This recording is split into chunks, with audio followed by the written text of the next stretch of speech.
Hi everyone, it's Jim Starkweather, the publisher of KitMaker Network, and welcome to another mail call. I know it's been a while.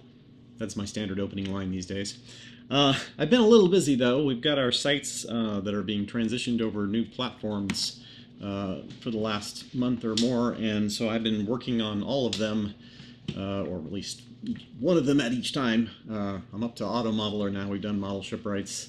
We have new forums that have come out, which are based on a popular discussion software called Discourse, and that has been so far very good. So we're looking forward to seeing what people can post on our new forums, because now you can just basically drag and drop images in. You can upload from your phone. As long as the image is under 4 megabytes, you're fine. You won't have to resize or anything, and the image is hosted on our websites or on our server without having to worry about hosting all that junk. So videos, no, you still got to put videos up and things like that on YouTube, or some other hosting platform. But inserting a video is just as easy, because basically you just either put the URL of the image in or whatever, and it just goes right on there. Same thing for our content sites that are kind of like our magazine portions of the sites. They're very, I wouldn't say as easy to add content, but with a few little kind of learning curvy things, you can definitely learn how to add content pretty easily on those. But no, we're not here for all that. We're here for opening things. And so I've got quite a few items here that some I've opened already, some I haven't, so bear with me. We'll go ahead and kind of go with what's come in first. We'll put the MIG box over here I haven't opened, in this box, and these things over here, these are the unopened things. I'm trying to remember if I've already done these. I don't think I have, but if I have, my apologies. Might look at that one in a future video. I don't know when even the last time I've done turning the page was. It's a long time ago. Oh, this technically isn't open, so we'll go on to the Zovesta kits we've got, and we've got a T90 MS in 1/172nd scale. And of course a modern main battle tank, a Soviet, or Russian probably, I'm assuming, design Russian main battle tank. It looks very, very M1-y / Israeli Merkava kind of look, with lots of that ceramic armor stuff they put on there. It does look pretty cool, actually. MC, I guess that's some variant, newer variant. And then we have the, going to take a stab at this, Beriev, BE-200ES, Russian, again, multi-role amphibious aircraft, so a big giant jet seaplane.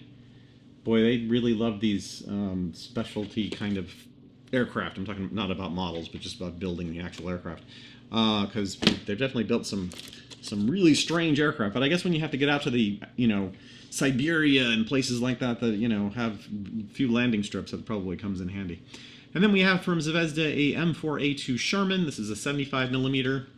I believe this is a new tool. I'm not 100% sure, but probably you guys already know. And if you don't, well, it's out there. The information is out there. Just look it up. It's kit number 3702. All right, so that's the stuff that was already open. Let's go ahead and go back to the old ways of struggling with boxes. And I hope everybody's been well. I know where COVID goes on. It's just sad, isn't it? I really was hoping that those vaccines would make it out by now, but I guess they're going to be like everybody predicted and just take forever about it. Of course, I don't want a bad vaccine, so yeah, take forever if it's going to, mean I don't die from taking a vaccine. All right, let's see. So we got more books. This is from MIG. Is there anything else in? Nope. I'll throw that down there. And we've got the annual package from MIG, which always includes some decals, very nice decals, which I could definitely use somewhere. Some June 2020 releases. Oh god, I hope I didn't get this in June, because that's a long time ago. I don't think so. I think I got this much later than June. Solution box, How to Paint Modern Russian Tank. So a very small-ish soft cover, about 60 pages or so. So there you go, Russian tanks, and that looks like even, I was going to say the one on the back. Yeah, this is definitely not. This is what, a T-64 or something? Just a stab at it, no idea. And then we have a kind of one of these, bindy ones with the weird covers, but World War II late German vehicles. Illustrated Weathering Guide. So again, from MiG and the ammo collection. This one, again, has the, I don't know what you'd call this in a printing method, binding, the ring-binded pages here, which are very easy to flip through. They're good for not menus, but recipe books and things like that. So this is kind of like a military recipe book, yeah. And you can see it's got lots of vehicle profiles and painting profiles, and this one's pretty big. Let's see, how many? 220 plus pages. 220, 30 pages, yeah. And of course, it features all their recent paint products, or paint products they're still making. So you got referencey things to current paint that you can buy. And then we have the most recent issue. Well, most recent issue. Which issue is this? Issue 30. I'm not really sure because it doesn't give a date. The Weathering Guide, and this one's called Abandoned. So, oh, there's Elizabeth.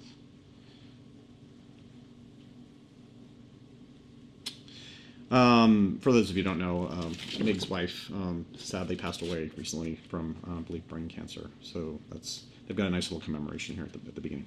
So I'd like to pass on my condolences, because obviously I did way back when it happened. But yeah, it's such a tragic thing to happen. Just can't imagine. This one obviously has a lot of modern and various period things. Fire trucks, nice. So if you aren't familiar with the Weathering Guide, basically, it's kind of like a mini magazine book. This one is about 70 pages, it looks like, yeah. So, quite large. And in English, I believe they make it in Spanish. I'm not sure about other languages, though. So, all right, moving on. We've got samples from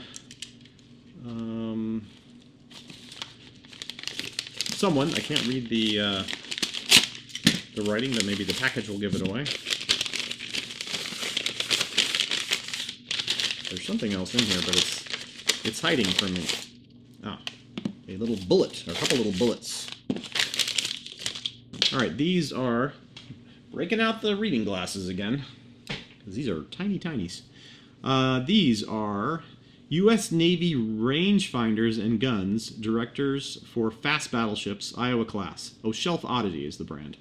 1/700 scale. So, yeah, tiny little, yeah, those rangefinders and stuff, which I think went on the Iowa after it was upgraded, because I actually was on the Wisconsin, which had, I think, similar upgrades. Then we've got, this one is the 1/700th U.S. Navy 1.1 75 caliber Chicago piano gun. So again, a modern, is that like an anti-aircraft gun, or I forget. Now that's more period, isn't it? Because it kind of looks more period, but maybe not. Maybe it's modern as well. I do not know all the things. I am not an expert of any type. No claims have ever been made. All right, so then we've also got from them some photo etch sets, and these are for the IJN ship's superstructure wall equipment set 1/700 scale. So I'm not sure that's a generic, like not for a particular model, but just for IJN ships. But yeah, I think they're basically the railings and various things like that, as well as this one is the 1/350th U-boat type 17. Is that right? Yeah, 17. This is for the Micromirror kit. And again, has lots of, this is some super high-res photo etch. I mean, I could try to take a photo of this, but I don't even think the photos at macro would capture like everything I'm kind of seeing here. Now that I have my glasses on, I can actually see. Well, these aren't my glasses. These are just generic over-the-counter reading glasses, of course. Who would ever have such ugly glasses? 1/350th Danton for Hobby Boss kit. No idea what that is. Let's see. What's a Danton? In the comment section, what's a Danton? I'm curious. All right, so that one, again, a very detailed photo etch, but kind of the same thing. So whatever it is just repeated a lot. All right, moving on. We've got something from Zovesta again, I think, here. Oh, sadly, this may be the last of the Zovesta kits you see me open, because I believe they're all going overseas per my request. to Darren. So Darren will be getting the Zovesta Kits from this point forward. We get a lot of them, and so, you know, my mail calls might be greatly reduced. I'm not happy about it or anything. No. Let's see. Maybe I can get on to actually doing other things besides mail call. Once I actually get all the site-related stuff done. It kind of takes priority, unfortunately. Alright, so we've got another T34. This one is a T34-76 in 1/35th scale. So not sure this is a new tool or just a variant on a previous release of theirs. It says 271 parts, 19.4 centimeters. And this version of the famous T-34 tank was developed by the Ural Tank Factory number 183 in late 1942. I won't go into all the details, but yeah. So we can be pretty sure that if Zovesta makes a Russian World War II kit, it's probably pretty good. Actually, that's probably not true. Specifically of Russian kits, but all the recent releases have been generally very good. Be honest, you guys missed this. You missed my struggle with the boxes. I don't think there's actually supposed to be an opening here, but I'm going to make one. Okay, so what do we have from this MiG or AK? This is MiG. More paints from MiG. This one is a set of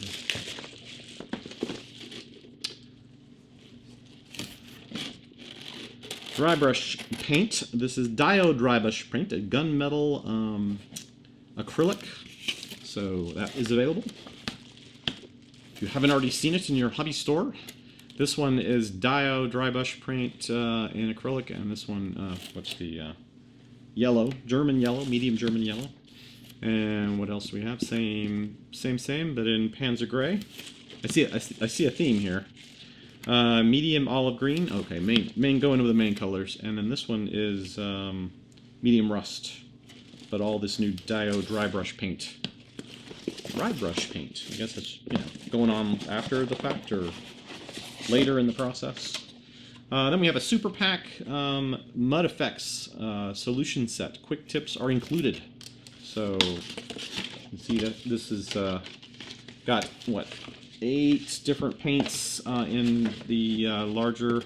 What are these? I always forget the size on these. 35 milliliters, and then they have 2 of the smaller ones here. These are what, 17 milliliters, and then they have an oil brush applicator as well in there. So, but all for mud effects, and again, it's mud effects. Named well, very well named. And then we have some promotional materials, I believe, and things. Go away, all of you trashy things. Get away from my nice table. All right. What is this, like a poster? I don't think I've ever. Wait, no, it's not a poster. It's just a kind of a. But anyways, sorry. What can I say? It's been a long day, and I'm a little slap happy.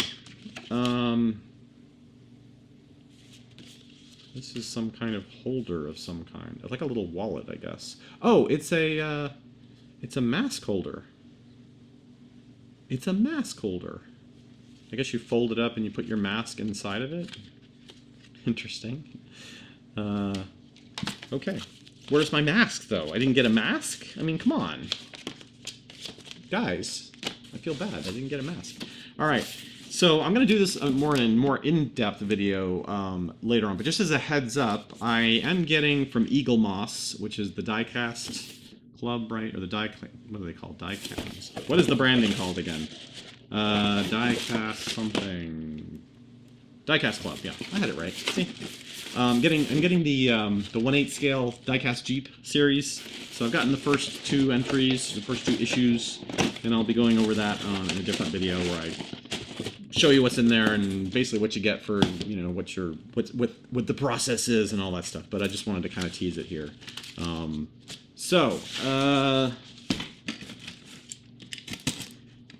Last box.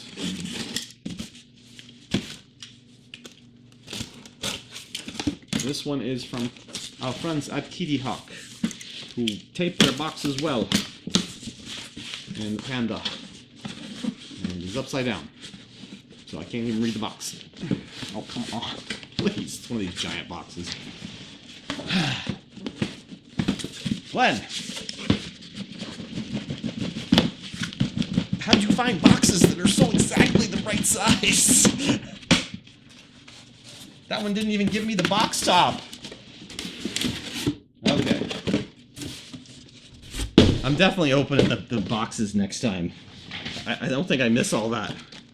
You guys miss it? Tell me you don't. Alright.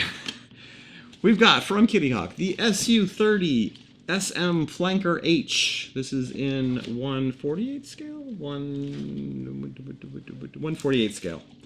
Nice photo effects. It's a mod. It's an illustration, but it looks like a photorealism kind of shot with the smoke and clouds, vapor going over the wings. But that is a nice illustration of a very cool looking jet, I have to admit. The Russians know how to make some sexy jets. They do. All right. And then also another helo, the SH-60F Ocean Hawk in 1/35th scale. So that ought to please some guys who are in that 1/35th kind of group for helos. And again, thanks to all of our suppliers of various review materials, KitMaker, Zovesta, AK, MiG, company I can't remember the name of now. Shelf Oddity. Thanks for sending these samples. We'll try to find. It's really hard to match these up to somebody because they have to be working on a very specific kind of build or project. But if anything, I'll definitely take some photos and try to get them to show people the detail there in this video. So hopefully I've done that, right? And you saw the pictures already. You can always freeze the video if you want to get like a long, persistent look at it. But yeah, these will be available on our sample sheets. So if you're not familiar with how that process works, at least the kits anyways, and you can go on our available samples and see what's available and make a request for them. We don't give out models to everybody, and certainly shipping some of these worldwide is just plain ridiculous these days. Even to send them to Canada is ridiculous. So we usually ask for shipping reimbursement because that is the only way we can do this anymore. We used to have all the money in the world and the pricing was cheap enough. I mean, I could send something to Europe for $23 back in the day, but now it's $60 to send something to Europe. It's just crazy. So yeah.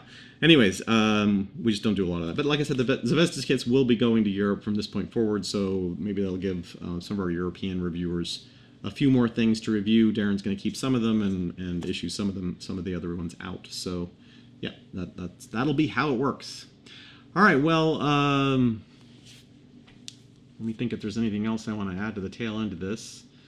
I don't think so.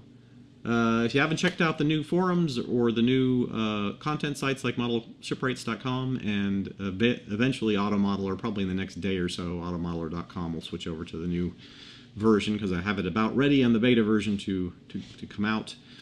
And we are archiving all our old sites, so those will all be now flat HTML. So they'll still be viewable, like you can still go back and either search and find stuff on Google via them or, well, that probably will be the easiest way to find some of the content. But yeah, you can still drill down if you want to, go through pages and pages and pages. There are hundreds of thousands of pages on those sites, though. So these archives are huge. I mean, I already did the one for Model Shipwrights, and because I'm saving external images, it was 7 gigabytes. I can't even imagine if I do that on the Armorama or Aeroscale ones, how large they will be. They will be quite a bit larger, I would assume. Anyways. All right, well, thanks for watching. Sorry it's been so long. The sample stuff will obviously keep going as much as I get, and we'll try to get some of this stuff tackled once I get through the site transfer process and have actual free time on my hands to do some of this stuff. But yeah, thanks. We will see you next time.